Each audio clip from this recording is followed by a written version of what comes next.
ബാക്കെൻഡോ UI QAയോ BAയോ ക്ലയൻറ്റോ ആരും ആവട്ടെ, ഒരു മെയിലിൻ്റെ ഇമ്പോർട്ടൻസ് വളരെ വലുതാണ്.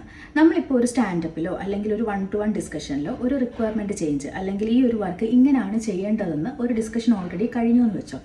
ആ ഒരു ഡിസ്കഷൻ കഴിഞ്ഞിട്ട് നമ്മൾ ജിറ ടിക്കറ്റിലോ അല്ലെങ്കിൽ മെയിലിലോ ഇതുപോലെ പറയുക, നമ്മൾ ഇന്ന് ഡിസ്കസ് ചെയ്ത പ്രകാരം ഇത് ഞാൻ ഇങ്ങനെയാണ് ചെയ്യുന്നത് എന്ന് പറയുക. ഓക്കെ, നമുക്ക് മീറ്റിങ്ങിൽ എല്ലാ കാര്യങ്ങളും മനസ്സിലായി. അപ്പം നമ്മൾ മെയിൽ അയക്കുന്നതുകൊണ്ടുള്ള 2 ഗുണം എന്ന് പറയുന്നത്, ഒന്ന്, അവർ പറഞ്ഞ കാര്യം തന്നെയാണ് നമുക്ക് മനസ്സിലായത് എന്നുള്ളൊരു ക്ലാരിറ്റി നമുക്ക് ആ മെയിലിൽ നിന്ന് കിട്ടും. ഇപ്പോൾ അവരിനി വേറെ എന്തെങ്കിലുമാണ് ഉദ്ദേശിച്ചതെന്നുണ്ടെങ്കിൽ ഓക്കെ, ഇത് ഇങ്ങനല്ല അങ്ങനെയാണെന്ന് നമുക്കൊരു റിപ്ലൈ മെയിൽ കിട്ടും.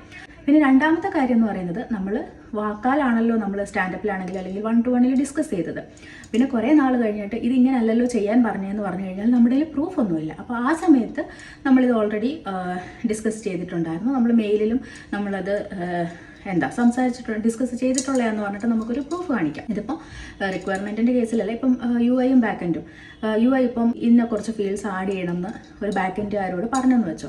പിന്നെ കുറേ നാൾ കഴിഞ്ഞിട്ട് ബാക്കെൻഡുകാർ പറയും, ഇല്ല നമ്മളോട് അത് ആ റിക്വയർമെൻറ്റ് പറഞ്ഞിട്ടില്ലായിരുന്നു, നമ്മളോട് സംസാരിച്ചിട്ടില്ലായിരുന്നു, അതിനെപ്പറ്റി ഇതൊന്നും പറഞ്ഞു കഴിഞ്ഞാൽ ഓക്കെ, നമുക്ക് ഈ ഒരു മെയിലോ അല്ലെങ്കിൽ നമുക്കൊരു പ്രൂഫായിട്ട് നമുക്ക് കാണിക്കാം. അപ്പം ഏത് പൊസിഷനിലാണെന്നുണ്ടെങ്കിലും ഇപ്പോൾ മെയിലെന്ന് പറയുന്നത് നമ്മളുടെ ഡിസ്കഷനകത്തുനിന്ന് കുറച്ചുകൂടെ ഒരു ക്ലാരിറ്റിയാണ്, ഇന്ന പോലാണ് നമ്മൾ ചെയ്യാൻ പോകുന്നതെന്നുള്ളൊരു ക്ലാരിറ്റിയാണ്.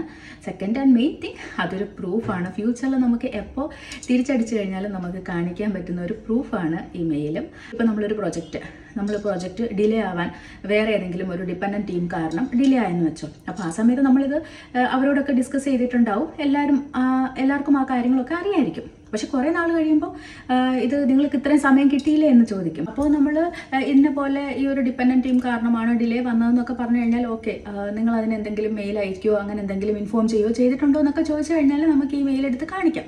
അപ്പോൾ നമ്മുടെ റിക്വയർമെൻറ്റ് ക്ലാരിഫിക്കേഷനും കൺഫ്യൂഷനൊന്നും ഉണ്ടാവാതിരിക്കാനും അതുപോലെ ഫ്യൂച്ചറിൽ എന്തെങ്കിലും ഒരു പ്രശ്നം വരുമ്പോൾ പ്രൂഫായിട്ട് കാണിക്കാനും ഒക്കെ യൂസ് ചെയ്യാൻ പറ്റുന്ന ഐറ്റമാണ് മെയിൽ. നിങ്ങളുടെ വർക്കിൽ ഇതുപോലെ ഒരു പ്രൂഫ് ഇല്ലാഞ്ഞിട്ട് എന്തെങ്കിലും സിനാരിയോസ് ഉണ്ടായിട്ടുണ്ടെങ്കിൽ കമൻറ്റ് ചെയ്യൂ കേട്ടോ.